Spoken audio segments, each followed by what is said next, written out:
দেখি তো আমার মেয়ে কিরম শাড়ি পরেছে।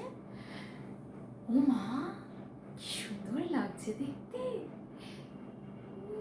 তবে কুচিটা না একটু, দাঁড়া, একটু একটু ভালো আমি জানি তুমি পারবে করতে, তবে আমি করে দিলে কোনো অসুবিধা আছে? তোমাকে 5 বছর বয়সে কে শাড়ি পরাতো? এই মা পরাতো। তুমি শাড়ি পরানো শিখিয়েছে কে? আমি শিখিয়েছি না? আমি ঠিক করে দিই, দেখ তোকে ভালো লাগবে। দাঁড়া দাঁড়া, এই যা এবার, দেখ দেখ একবার আয়নাতে কি সুন্দর লাগছে। যা, কেমন? এটা ভালো লাগছে না? বলেছিলাম মায়ের কথা সব সময় শুনতে হয়। কি ঠিক তাই না? হ্যাঁ আসছি। উমা, আমার আরেক মেয়ে অপেক্ষা করছে না?